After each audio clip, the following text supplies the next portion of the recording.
A McLaren quis ser toda precavida para garantir a dobradinha da equipe do GP da Hungria e acabou jogando um piloto contra o outro. E acabou fazendo também com que a primeira vitória do Oscar Piastri na Fórmula 1 não fosse exatamente do jeito que ele sonhou. E a gente teve também na Hungria a volta de Mad Max, né? Reclamou de absolutamente tudo por todo o final de semana. Esses são, claro, os dois grandes temas do Gil Responde, os temas que são sempre enviados por vocês. Então, se você quiser participar das próximas edições, é só me seguir lá no Instagram, myF1Life. Depois da corrida, eu abro uma caixinha de perguntas e vocês fiquem à vontade. As perguntas que forem se repetindo, eu respondo por aqui. Então vamos lá, no cardápio hoje, falando se a McLaren, o jeito que eles conduziram o final da prova, se eles podem prejudicar uma possível luta pelo campeonato por parte do Lando Norris, por causa dos pontos que eles tiraram do Norris nesse imbróglio final aí. Tem também por que o Max estava reclamando tanto se a estratégia parecia correta. Final de semana da Red Bull ruim, da Red Bull, reacende aquela história do Max poder sair, o que mais? Boato da que a Red Bull teve que fazer mudanças no carro, tem a estratégia da Ferrari também com o Leclerc, que as pessoas acharam um pouquinho estranha no final, a estratégia do Ricardo com o RB, que foi terrível, e Pérez. A gente pode considerar já o Pérez fora e quem entra no lugar dele. Então vamos começar. A que mais repetiu foi sobre a McLaren. Claro, a McLaren pode ter prejudicado uma possível chance de título do Norris com a troca de posição. Bom, primeiro explicar como a gente chegou nesse cenário. E essa que eu acho que é a parte mais complicada, que é a mais difícil de explicar, porque quando eles o Lewis Hamilton para cedo, depois eu explico por que ele para cedo, e ele está com um pneu duro. A McLaren sabe que ele só tem um pneu médio usado para colocar no carro. Então eles têm. É uma corrida, não foi uma corrida tanto de ritmo, foi uma corrida mais de proteger os pneus porque estava muito calor. E eles estão com medo que esse pneu médio deles não aguente muito no final. Principalmente se esses pilotos, o Hamilton e principalmente o Max, eles que não tinha parado ainda, se eles viessem muito rápido no final da prova, e esse era o drama da McLaren. Por causa desse drama, eles estavam demorando o máximo possível para fazer a parada do box para colocar esse pneu médio usado, que era o que eles tinham. E nessa espera, o Hamilton estava tirando um segundo por volta em cima dos dois pilotos da McLaren. E aí chega, num determinado momento, o Hamilton está a 26 segundos do Lando Norris. Aí eles pensam, se a gente parar o Piastri primeiro, que é o normal, o Norris vai ter que esperar 2 voltas para parar.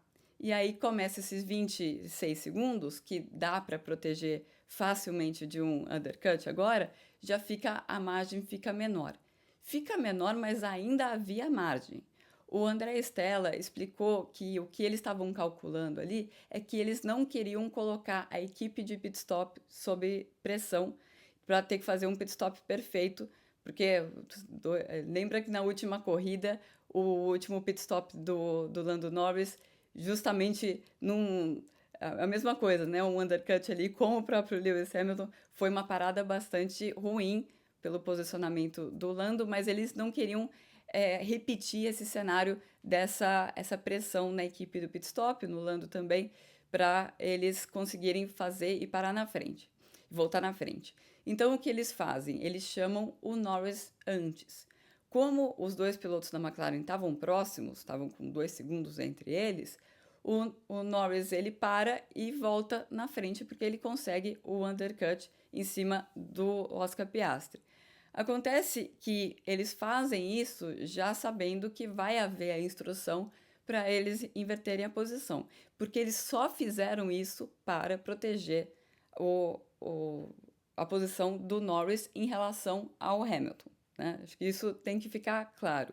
Então não era algo normal na corrida, era uma situação que a equipe teve que prejudicar a estratégia do Piastri só para salvar os pontos que a equipe primeiro está pensando no Mundial de Construtores e maximizar os pontos deles.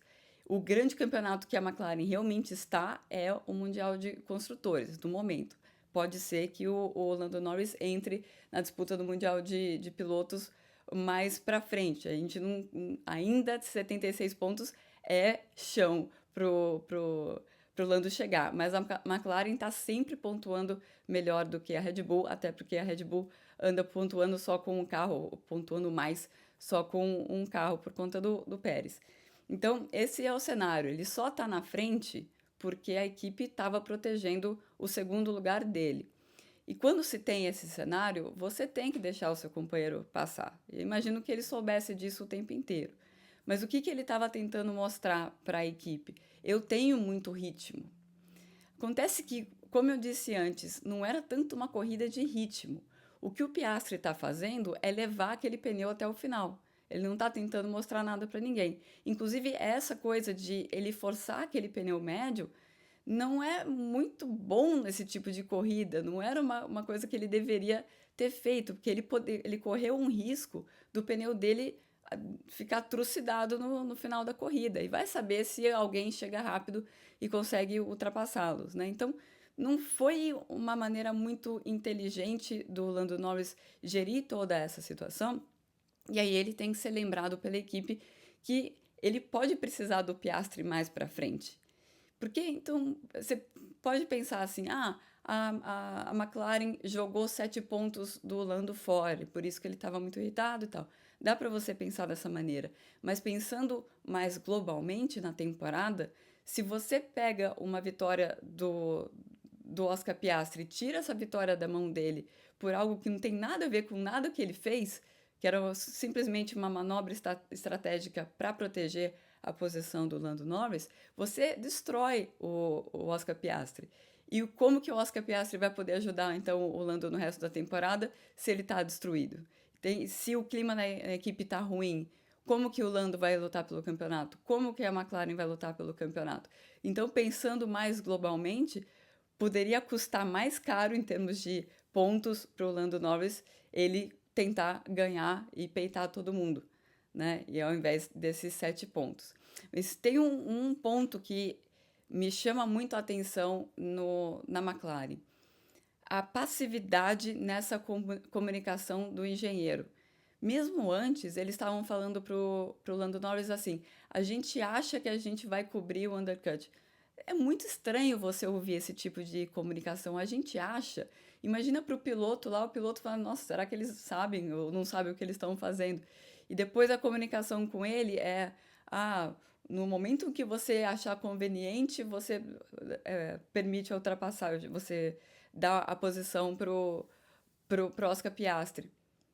Não, né? Você vai fazer isso, essa instrução muito clara da equipe, você é um piloto da equipe e pela equipe você vai fazer isso, porque isso é o certo a fazer. Ponto.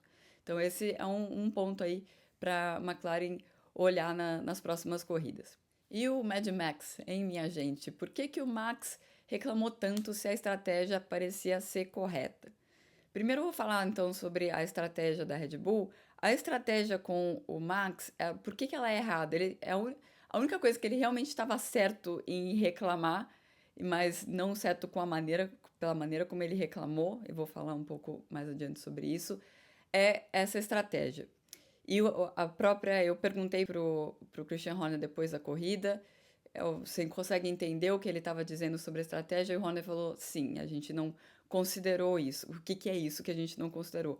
O quão difícil seria ultrapassar, o quão prejudicial para os pneus seria ficar no trânsito. Então, o que o Max estava percebendo que ele, quando tinha que passar os adversários, ele estava com muito superaquecimento no pneu, o carro ficava muito arisco e ele tinha muita dificuldade para passar. E por que que isso tem a ver com a estratégia? A estratégia que foi adotada para o Verstappen é uma estratégia de overcut, que é a estratégia que você fica mais tempo na pista no começo da prova, para aí no final você ter um pneu melhor e você vir ultrapassando. Então a estratégia em si é ok, ela já funcionou no passado, inclusive na Hungria. Acontece que para esse carro da Red Bull, nesse momento, não era a melhor estratégia. Então foi uma questão de não casar muito bem a ideia da estratégia com o equipamento que eles tinham em mãos nessa tarde de domingo lá em Budapeste. Então, essa é a parte. A bronca, na teoria, estava certa.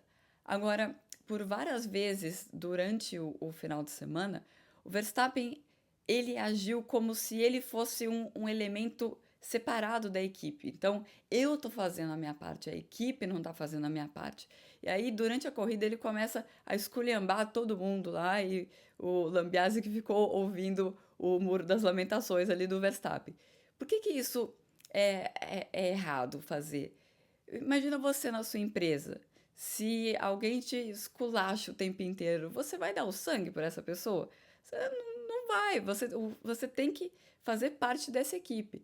Se não tá dando certo, você vai dentro da equipe, pode cobrar, mas de uma maneira construtiva, falando o que que a gente pode fazer, o que que vocês estão fazendo, o que que eu posso fazer daqui.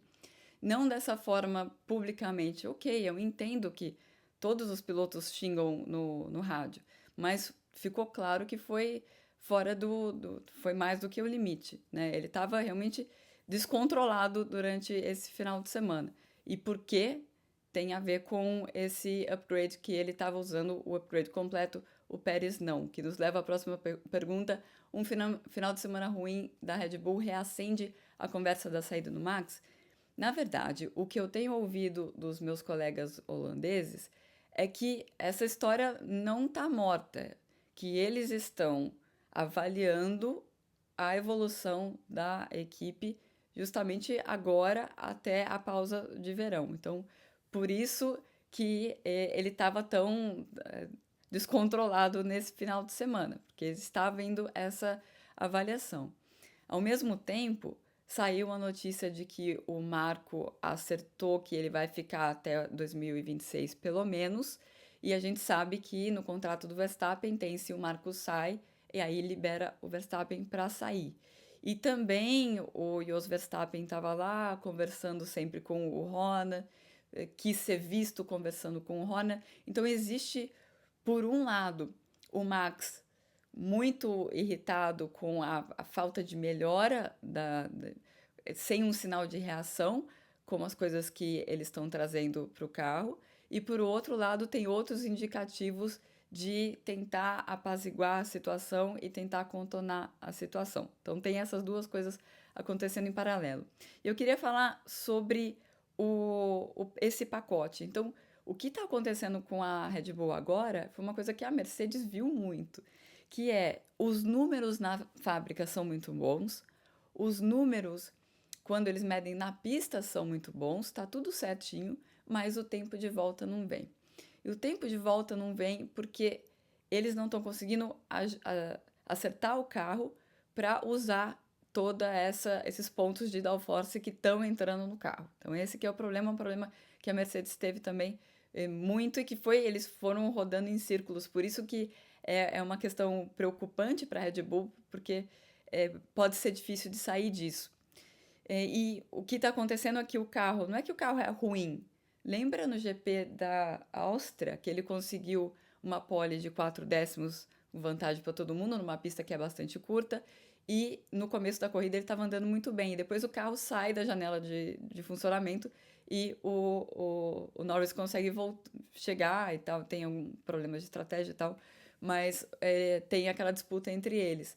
Mas é um carro cuja janela de funcionamento é mais curta, é menor do que a janela da McLaren. A McLaren é esse carro que no momento tem a janela mais ampla, né? Funciona no frio, funciona quando chove, funciona no calor.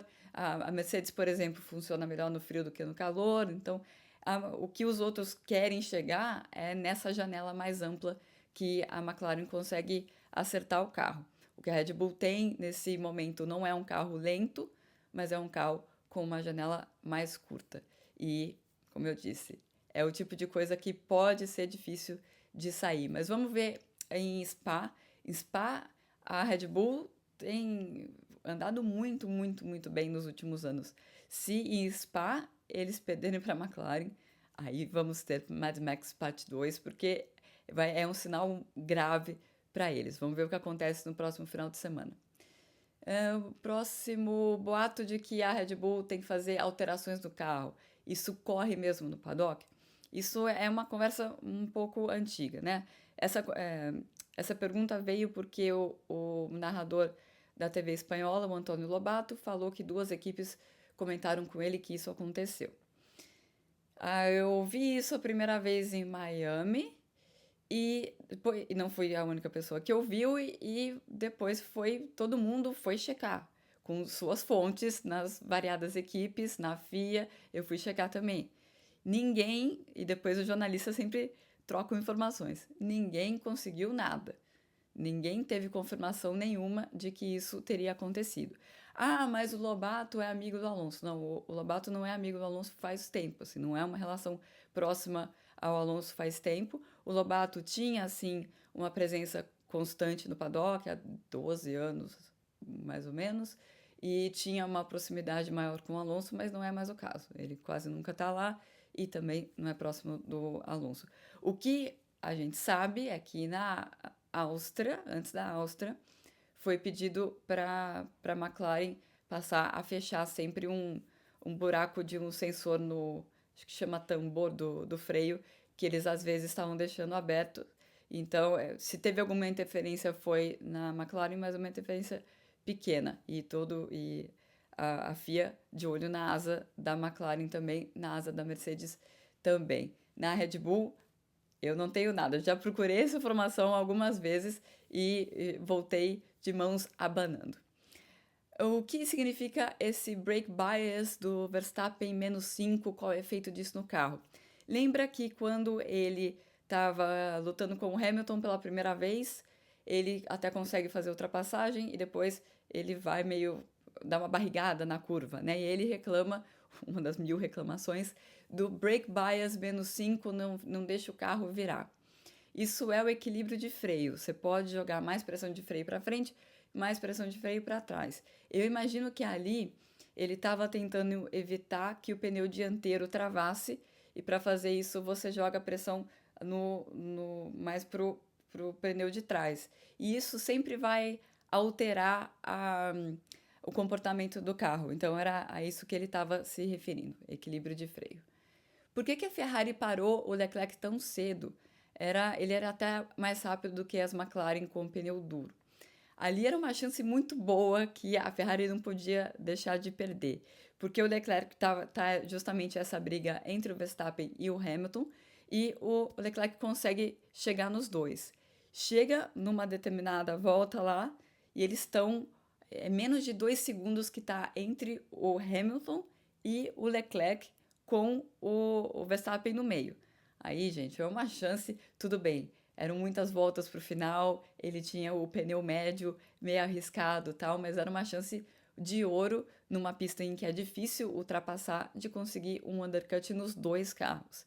E é isso que a Ferrari tenta. O que eu imagino que a transmissão não mostrou, né? O que eu imagino que tenha acontecido naquele momento é que os mecânicos da Ferrari foram lá se preparar para trocar o pneu, os mecânicos da Mercedes viram e falaram: vai tentar o undercut em todo mundo, vamos chamar o Hamilton também. Então a Mercedes consegue defender, o Hamilton para junto com o Leclerc, mas ele consegue o undercut no Verstappen, porque o Verstappen segue na pista, porque a tática do Verstappen era vir passando todo mundo com o pneu mais novo no final, o que não deu certo.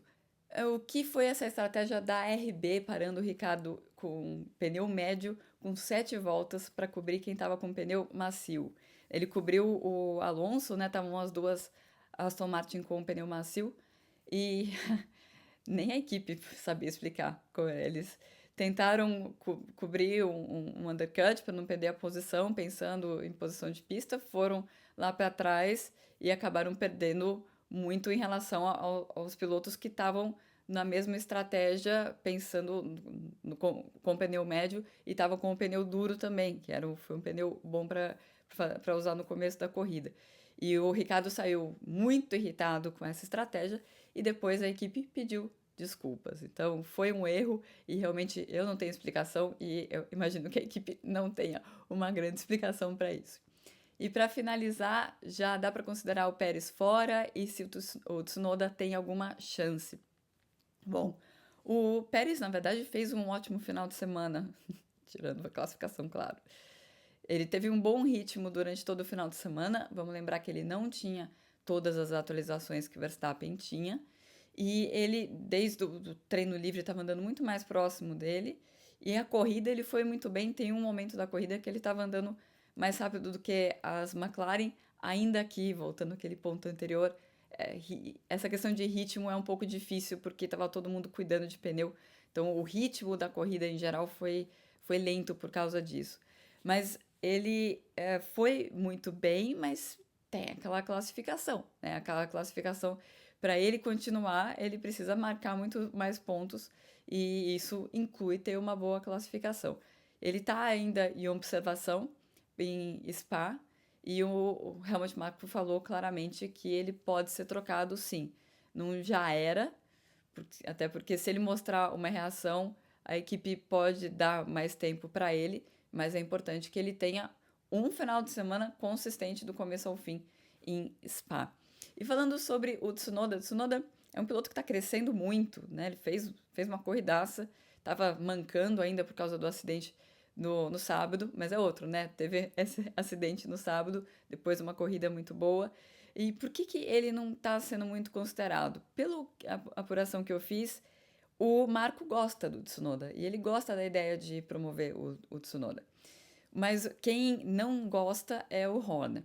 O que o Christian Horner acha? Que o Tsunoda não tem psicológico para ser companheiro do Max. O que eu quero dizer com isso? O Max, ele é um piloto bastante consistente. E ele muito provavelmente vai ficar na frente do Tsunoda várias e várias vezes. O que ele acha é que o Tsunoda, Horner, que o Tsunoda vai entrar numa espiral negativa por conta disso e vai acabar tendo os resultados tão ruins quanto o Pérez, certo? O Liam Lawson, que seria o grande candidato aí, é um cara mais frio e é por isso que ele é mais considerado pela Red Bull, se for realmente essa decisão de não contar mais com o Sérgio Pérez para o restante da temporada e também eles estão avaliando para a próxima temporada.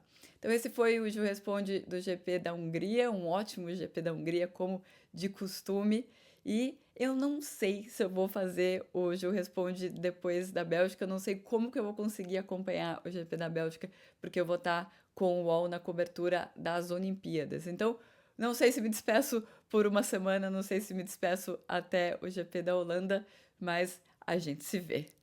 Tchau, tchau.